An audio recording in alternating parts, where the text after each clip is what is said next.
Hello दोस्तों, आप लोग का एचडीटेक में स्वागत है। जैसा कि मैं यूनिट टेस्ट और फर्स्ट सेमेस्टर के लिए मोस्ट इंपॉर्टेंट क्वेश्चन दिया, बट एक कल के डेट में एक वीडियो बनाया था, वहाँ पर बोला था कि आप लोग को कौन सा सब्जेक्ट हार्ड जा रहा है। तो आप लोग बहुत सारा किए, बट उसमें से सबसे पहले मैं यहाँ पर जैसा कि साइंस का बोले थे, साइंस 1 साइंस 2 दोनों के लिए, क्योंकि आप लोग का बोर्ड एग्जाम है, तो उसमें किस तरीके से अभी जस्ट यहाँ पर 4 लेसन 5 लेसन किस तरीके से लर्न करें। तो मैं आज यहाँ पर आप लोग को देने वाला हूँ 4 लेसन का मोस्ट इंपॉर्टेंट क्वेश्चन, और प्लस किस तरीके से कौन कौन सा क्वेश्चन बस करके अच्छा खासा स्कोरिंग कर सकते हो वो चीज़ बताऊंगा, और बहुत कम समय में किस तरीके से करेंगे वो चीज़ बताऊंगा। बस इसको टिक मार करके और यही चीज़ अच्छी तरीके से आप लोग प्रिपेयर करो, उसके अलावा नहीं करोगे तो भी चलेगा। सबसे पहले आप लोग आ जाओगे पहले लेसन में, और इसमें से क्या क्या किया जाए, कैसे किया जाए, क्योंकि बहुत सारा चीज़ दिया, बट आप लोगों को एग्ज़ाम में क्या सब पूछा जाता है? नहीं पूछा जाता। इसके लिए जो जो बोल रहा हूँ उसको अच्छी तरीके से कर लेना। सबसे पहले आप लोग को यहाँ पर से पेज नंबर जो दूसरा दिया गया उसमें एक आप लोगों को प्रिंसिपिया नाम का दिया गया है, क्योंकि न्यूटन से जो थे सर आइजैक न्यूटन, वो 3 इक्वेशन दिए थे और वहाँ पर एक बुक लिखे थे, उस बुक का नाम था प्रिंसिपिया। बस प्रिंसिपिया याद कर लिया। एंड उसके बाद यहाँ पर 2 चीज़, सर्कुलर मोशन और सेंट्रीपिटल फोर्स का, दोनों का बस डिफिनेशन याद करो, बस आप लोग का हो जाएगा। एंड उसके बाद और नीचे आ जाओगे तो क्या करना, देखो यहाँ से केपलर्स के लॉ याद करना, केपलर्स के लॉ याद करना। देखो जिसका कुछ भी नहीं हुआ, जो जो बता रहा हूँ उसको फटाफट करते चले जाना। ये तीनों लॉ याद कर लो, एंड ये डायग्राम कंपलसरी है। उसके बाद Newton's universal law of the gravitation, इतना हो गया यहाँ से। और उसके आगे और आओगे तो यहाँ पर ए लाइन कवर करना है आपको, और ए वाला इतना आप लोगों को अच्छी तरीके से कवर करना है। उसके बाद इधर से कुछ भी नहीं करना है। ए वाला पहला वाला न्यूमेरिकल्स आप लोग अच्छी तरीके से देख लेना। एंड उसके बाद आप लोग को क्या करना है और आगे आना है। देखो यहाँ से बस इसका value of the g on the surface of the earth, बस इसको आप लोग को निकालने आना चाहिए, और variation of the value g. और देखो यहाँ पर एक चीज़ समझ लेना, अगर यहाँ पर मैं एक सर्कल ले लेता हूँ, सर्कल ड्रॉ करने के बाद यहाँ पर एक बीच में एक लाइन खींचता हूँ, अगर रेडियस इंक्रीज होगा तो यहाँ पर जी की वैल्यू क्या होगी, हमेशा डिक्रीज होगी, याद रखना।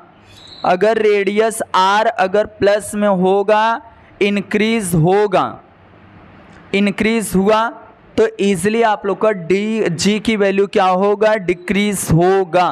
तो ये समझ लेना, चाहे डेप्थ में जाए चाहे हाइट पे जाए, दोनों जगह पर जी की वैल्यू क्या होगी, माइनस में जाएगी। और उसके बाद मास और वेट का डिफरेंट बिटवीन आप लोगों को याद कर लेना, और कितना पॉइंट वो भी बता देता हूँ, 2-2 पॉइंट है और एक एग्जाम्पल। अब उसके बाद और आगे आना है, फ्री फॉल का बस डिफाइन करने के लिए याद करना। अभी तक देख रहे हो मेरे अच्छे तरीके से देखे रहोगे तो एक भी बड़ा क्वेश्चन एक भी आया नहीं, सिर्फ डिफाइन करने के लिए दे रहा हूँ। अब इसमें से ये दोनों आप लोग को अच्छी तरीके से न्यूमेरिकल्स को करना है। और उसके आगे यहाँ पर एक पोटेंशियल डिफरेंस दिया गया, इसको आप लोग अच्छी तरीके से कर सकते हो, और ए लाइन को कवर कर सकते हो। कौन सा है, यहाँ से ए लाइन को अच्छी तरीके से आप लोग कवर कर सकते हो। उसके बाद इसके वेलोसिटी का क्या करना है, डिफाइन करना है, बस हो गया। अब इसमें इस क्वेश्चन में पहला कर लो, और बाकी ये सब तो आप लोग का पूरा पूरा क्लियर हो गया। एंड एक क्वेश्चन नंबर 3 करके रखो, और एक क्वेश्चन नंबर इसमें का पहला हो गया। ये चैप्टर आप लोग को बस इसी तरीके से इतना ही आप लोग को कर लेना, आप लोग को ये चैप्टर जस्ट क्लियर हो जाएगा।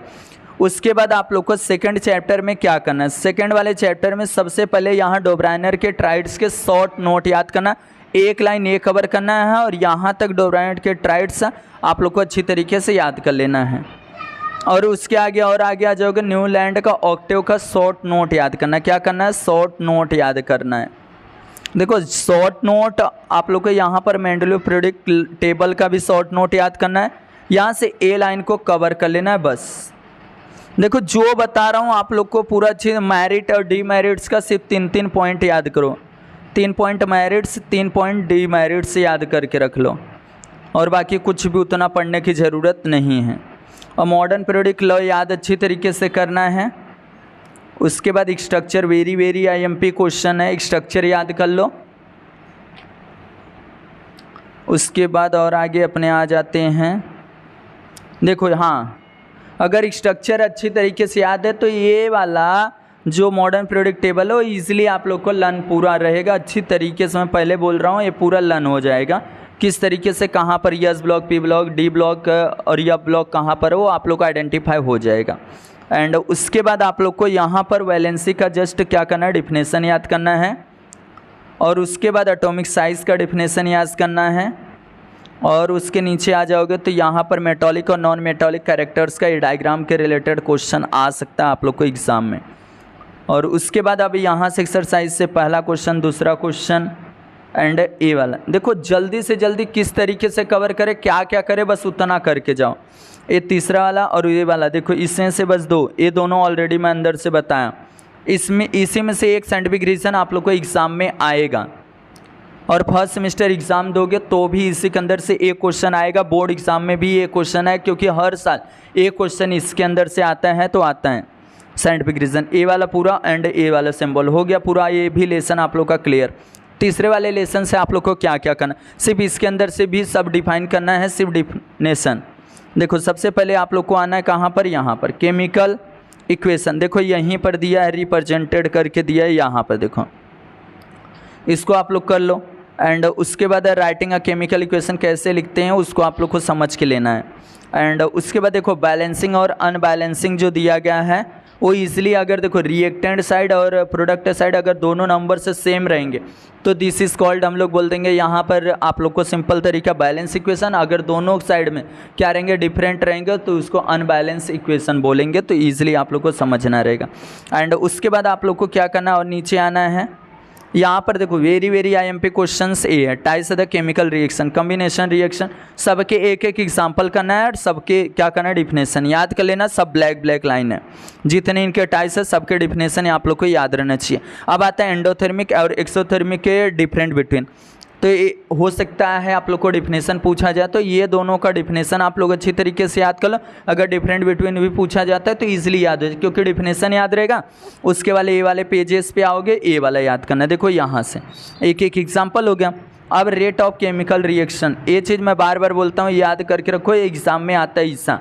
तो इसमें से 5-6 पॉइंट दिया, 6 में से कोई भी 4 पॉइंट आप लोग लर्न बाय हार्ट कर लो बस। और उसके बाद और आगे आ जाओ, nature of the reactant, factor वाले में से आप लोग नेचर ऑफ द रिएक्टेंट अच्छी तरीके से लर्न करो। एंड उसके बाद आप लोग कैटलिस्ट जो दिया गया ये आप लोग को लर्न रहना चाहिए, बट सबका एक एक एग्जाम्पल याद करना है। ऑक्सीडेशन रिडक्शन का शॉर्ट आप लोग डिफरेंट बिटवीन याद करना, याद रखना। एंड उसके बाद आप लोग और आगे आओगे तो यहाँ पर एक कोरोसन दिया है, मतलब क्षरण। ये चीज़ आप लोग को अच्छी तरीके से रस्ट का फार्मूला दिया गया वो भी याद करना है। एंड अ से याद करना है, अ से व्हाट इज़ द रस्ट आ सकता है, व्हाट इज़ द कोरोसन आ सकता है, कोई भी चीज़ आ सकता है, याद रखना। मैं पहले से आप लोग को बता रहा हूँ, नहीं तो बाद में होगा कि बताए थे बट मैं याद नहीं किया, तो ये चीज़ याद कर लेना। रेंसिडिटी पे शॉर्ट नोट आएगा, ये सब एग्ज़ाम में आने के चांसेस हैं। अब ये वाला पूरा करना है। और यहाँ से 2 question give the scientific reason में, एक रिकमेंडेड वाला करो और ये शाहबाद वाला जो टाइल्स वाला दिया गया इसको करके रखो। एंड उसके बाद आप लोग को और कोई करना रहेगा तो करना, बट ये सब अच्छी तरह क्वेश्चन 5वां वेरी आईएमपी क्वेश्चंस हैं डायग्राम बेसिस। एंड इसमें से आप लोग को कौन सा क्वेश्चन करना चाहिए, सी वाला करके रखो। एंड उसके बाद आप लोग को और करना है तो कर सकते हो, बट ए वाला, सी वाला और पहला करके रखो, 2 चीज़। और उसके बाद ये वाला देखो, क्वेश्चन नंबर 7 को आप लोग को अच्छी तरीके से करना चाहिए। 8 को सिर्फ आइडेंटिफाई करना है, एक्सोथर्मिक एंडोथर्मिक, अगर वो चीज़ याद कर लिए हो वहाँ से तो ईजिली ये कर सकते हो। ए वाला हो गया यहाँ पर 3 लेसन। एंड अब 4th वाला लेसन में क्या करना है, सबसे पहले इलेक्ट्रिक मोटर, इलेक्ट्रिक जनरेटर का अगर आप लोग कर ले रहे हो तो ईजिली आप लोग का कवर हो जाएगा। सबसे पहले आप लोग को यहाँ पर आना, देखो जो चीज़ बोल रहा हूँ उसको समझ के लेना। एंड ए वाला कॉइल का जो दिया गया इसका शॉर्ट नोट आता है, शॉर्ट नोट याद कर लेना। एंड उसके बाद आप लोग को यहाँ पर MCB का यूजेस आएगा, इसको करके रखना। अब आएगा तो मैं बोल रहा हूँ तो इसको अच्छी तरीके से कर लेना, क्योंकि ये मोस्ट रिपीटेड क्वेश्चन है, बार बार क्वेश्चन से पूछे गए। आप लोग को किस तरीके से जल्दी कवर हो पाए वो चीज़ मैं आप लोग को बता रहा हूँ। देखो राइट हैंड थंब रूल, अच्छी तरीके जितने रूल हैं वो सब आप लोग को करना है, याद रखना। अब यहाँ पर सोलेनाइड का बस डिफिनेशन याद करना, क्या करना है, डिफाइन करने के लिए आप लोगों से पूछा जा सकता है, सोलेनाइड का करना है। एंड उसके बाद और नीचे आओगे तो यहाँ पर क्या करना है, फ्लेमिंग का लेफ्ट हैंड रूल। और नीचे आओगे तो आप लोग को इलेक्ट्रिक मोटर, इलेक्ट्रिक जनरेटर का आप लोग को शॉर्ट नोट आ सकता है। और नीचे आओगे तो एक गैल्वेनोमीटर का यूजेस आएगा। गैल्वेनोमीटर का यूजेस आप लोग अच्छी तरीके से याद कर लेना, यूजेस याद करके रख लेना। और नीचे फराडे का लॉ दिया गया है, फ्लेमिंग का left hand right hand rule दिया गया, और डायग्राम बेसिस क्वेश्चंस आएंगे। डायग्राम भी देके पूछा जा सकता है, इंडिकेट करने के लिए पूछा जा सकता है। वो चीज़ आप लोग को लर्न बाय हार्ट रहना चाहिए। एंड उसके बाद और आगे अब देखो यहाँ से ए वाला, इसमें से वेरी IMP क्वेश्चन है। पहला क्वेश्चन, सेकंड वाला question construction and the working दोनों करना है, और क्वेश्चन नंबर 4 को, क्वेश्चन नंबर 5 को, और क्वेश्चन नंबर 6 का शॉर्ट नोट। ये सब जो बता रहा हूँ अच्छी तरीके से कर लेना। एंड क्वेश्चन नंबर 7 में साइंटिफिक रीजन में से टंगस्टन वाला, और ये देखो इसमें से 1, 2 और उसके बाद एल्युमिनियम का वायर यूज़ करते हैं। ये भी इसमें से भी आप लोग करना चाहोगे तो कर सकते हो। ये पहला, दूसरा और एक डी वाला वेरी IMP क्वेश्चन है, बहुत बार रिपीट हुआ क्वेश्चन है, इसके लिए इसको करके रख लेना। अगर समय मिलता तो चारों करो, बट अगर नहीं मिलता तो 3 क्वेश्चन एटलीस्ट करके रख लो। अब उसके बाद यहाँ पर सोलेनाइड का जस्ट मैं बोला, एंड ये वाला क्वेश्चन और ये वाला यहाँ से हो गया ये लेसन, और ग्रामा भी कर लेना। और हीट वाले चाहे 5 लेसन का मैं मोस्ट इंपॉर्टेंट क्वेश्चन बता रहा हूँ, एंड किस तरीके से क्या क्या पढ़ के जल्दी से जल्दी कवर किया जाए वो चीज़। अब 5वें लेसन से आप लोग को क्या करना है, सबसे पहले ये जितना सबसे ज़्यादा अभी डिफिनेशन आता है आप लोग latent heat of the fusion, and उसके बाद आप लोग को यहाँ से ये वाला थोड़ा सा कवर करना चाहिए, थोड़ा सा पढ़ के रखना चाहिए। और latent heat of the vaporisation दिया, ये ब्लैक लाइन ना थोड़ा सा पढ़ के रख लेना। रेगुलेशन पे आप लोगों को शॉर्ट नोट आएगा, क्या आएगा, शॉर्ट नोट आएगा। शॉर्ट नोट अच्छी तरीके से लर्न करके रखना। एंड एनोमोलियस बिहेवियर ऑफ वाटर पे आप लोग को एक्सरसाइज में दिया, वहाँ से कर लेना। ए डायग्राम बेसिस एक्सरसाइज में दिया, होप ऑपरेटर्स का डायग्राम को नेमिंग क्रेचर आना चाहिए आप लोग को नाम लिखने के लिए, एंड उसको हो सकता है डायग्राम भी बनाने के लिए पूछा जा सकता है। बट यहाँ ड्यू पॉइंट ह्यूमिडिटी का दोनों का आप लोग को क्या करना है, डिफाइन करने के लिए आप लोगों से एग्जाम में पूछा जा सकता है। एंड उसके बाद और नीचे आ जाओ, यूनिट्स वेरी IMP है यूनिट्स। उसके बाद हीट, ए वाला डायग्राम बेसिस आता है क्वेश्चन, इसको भी थोड़ा सा आप लोग डाइजेस्ट में देख सकते हो। उसके बाद आप लोग को ए वाला वाटर का अच्छी तरीके से याद कर लेना, एंड ए वाला थोड़ा सा। एंड उसके बाद और आगे आ जाओगे तो यहाँ पर हीट, और उसके बाद ए वाला न्यूमेरिकल्स कर लेना, बहुत ईजी है। और उसके बाद बड़ा न्यूमेरिकल्स मत करो। अब देखो इसमें से डायग्राम बेसिस जो दिया गया उसको ए क्वेश्चन, सेकंड क्वेश्चन 4, और एनोमोलियस बिहेवियर ऑफ वाटर, और ये कोल्ड वाला, ये 2 क्वेश्चन यहाँ से करो। और उसके बाद इसमें से देखो सबसे पहले ये सब आप लोग ऑलरेडी किए हो, what is the meant by the latent heat, ये सब आप लोग को किए हो, इसके लिए मैं बोल रहा हूँ इसको कर लेना एक बार। और ये क्वेश्चन नंबर 8वां कर लेना, क्योंकि ये पैराग्राफ बेसिस से आएगा, एग्जाम में आ सकता है, क्योंकि लास्ट वाला 5 नंबर के लिए आता है। अब यहाँ से मैं 5 लेसन का मोस्ट इंपॉर्टेंट क्वेश्चन दे दिया। जितना हो सकता है वीडियो को शेयर कर दें, और चैनल पे फर्स्ट आए चैनल को फटाफट सब्सक्राइब कर लेना। और जो भी चाहिए बस आप लोग को इस वीडियो के आप लोग को कमेंट करना, जितना हो सकता है कमेंट कर देना, भर देना कमेंट से। वो सबसे ज़्यादा जिसका कमेंट दिखेगा वही चीज़ का हम लोग वीडियो फटाक से लेकर आएंगे आप लोग के लिए।